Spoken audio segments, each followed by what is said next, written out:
అలాగా మనం వేసుకున్న తర్వాత ఒక గ్లాస్కి ఒక ఒక గ్లాస్ పిండి, ఈ గ్లాస్కి ఒక గ్లాస్ పిండి. ఎక్కువైతే మనము ఎక్కువ తినాలనుకుంటే రైస్ తగ్గించుకొని మనం సోడిపిండి ఎక్కువ వేసుకోవచ్చు. సోడిపిండి ఎక్కువ వేసుకుంటే మనకి బెటర్ అనమాట, మంచిది. తర్వాత నెక్స్ట్ ఏంటంటే మనము ఆయిల్ నువ్వుల నూనె వేసుకుంటే బెటర్ అనమాట. మనకి మంచి స్ట్రెంగ్త్ అనేది బాగా వస్తుంది, మనకి బ్యాక్ పెయిన్ అనేది రాకుండా ఉంటుంది నువ్వుల నూనె వాడడం వల్ల. తర్వాత మన స్కిన్ కూడా స్మూత్గా, మనకి రౌండ్గా ఫ్లఫీగా ఉంటుంది కదా, ఆ స్మూత్గా వస్తుంది అనమాట. అందుకని నువ్వుల నూనె వేసుకుంటే మనకి బెటర్ అనమాట. ఇంకా నెక్స్ట్ ఏంటంటే మనము ఏమన్నా పూజలు అవి చేస్తాం కదా, అలా పూజలు అవి చేసేటప్పుడు ఏంటంటే మనకి ఇప్పుడు ఉన్న కాలంలో చాలా స్పీడ్ కాలం, ఆ స్పీడ్గా టైం అయిపోతుంది మనకి.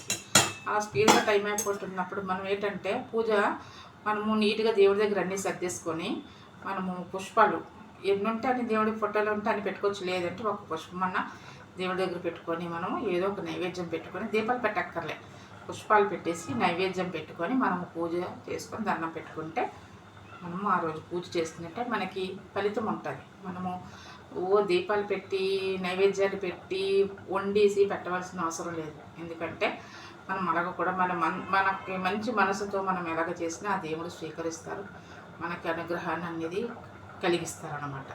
అందుకనే మనము పూజ చేసేటప్పుడు మనం సింపుల్గా చేసుకోవచ్చు. ఒకవేళ మనకి ఎందుకంటే ఎప్పుడైనా ఒకసారి మనము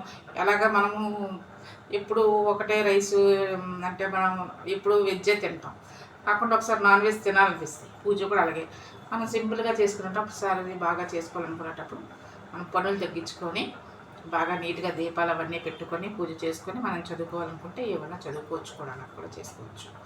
అంటే ఒక అస్తమానికి ఇలాగే కాకుండా అలాగ కూడా ఒకసారి ఎప్పుడైనా వీలైనప్పుడు మనకు ఖాళీ టైం దొరికినప్పుడు మనం వీలు చేసుకొని అలాగా ఒకసారి మనం సంతృప్తిగా మనకి మనస్ఫూర్తిగా దీపాలు పెట్టుకొని ఏమైనా దేవుడివి ఏ రోజు ఏ దేవుడు అయితే ఆ రోజు, లేదంటే మనం ఏదో చదువుకోవాలనుకుంటే ఆ చదువుకొని చక్కగా నైవేద్యం ఇలాగ మనము సోడిపిండి వేసేసుకొని దాని మీద మనము సోడిపిండి ఇలాగ వేసేసుకున్న తర్వాత మనం ఏంటంటే మూత పెట్టుకోవాలి, కలపకుండా మూత పెట్టుకొని ఒక 5 minutes ఉంచుకొని ఇప్పుడు మనం కలుపుకోవాలి.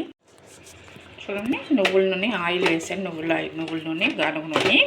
ఇది మన హెల్త్కి చాలా మంచిదన్నమాట. తర్వాత బ్యాక్ పెయిన్ రాకుండా ఉంటుంది మనకి. ఇప్పుడు 50 దాటిన తర్వాత చాలామందికి బ్యాక్ పెయిన్ వస్తుంది, కొద్ది పనులు చేస్తుంది. మనకు అలాగా రాకుండా ఉండడానికి ఇలాగ మనకు ఉపయోగపడుతుంది అన్నమాట. రాగి సంకటి కంప్లీట్ అయిపోయింది. రాగి సంకటి అండ్ చికెన్ కర్రీ. ఇలాగ మనము 1 monthకి మనము 2 times లేదంటే 1 time మనం తీసుకున్నామంటే మనకి చాలా హెల్దీ అనమాట. అంటే మనకి ఫ్యాట్ అనేది పెరగకుండా ఉంటుంది, మనకి మన బాడీలోని డస్ట్ అనేది ఉండకుండా ఉంటుంది. ఇంకా నెక్స్ట్ ఏంటంటే మనకి కొలెస్ట్రాల్ రాకుండా ఉంటుంది అనమాట. అందుకని మనకి 1 monthలోని 2 times, తినలేకపోతే 1 time అన్నా కంపల్సరీగా గానుగ నూనెతో మనం తీసుకుంటే మనకి బెటర్ అనమాట. అంటే మనకి స్ట్రెంగ్త్ అనేది ఉంటుంది, బ్యాక్ పెయిన్ రాకుండా ఉంటుంది, బోన్స్ కూడా మనకి బలాన్ని ఇస్తుంది అనమాట. అందుకని నువ్వుల నూనె వేసుకొని తీసుకుంటే మనకి చాలా మంచిది. Okay, thank you.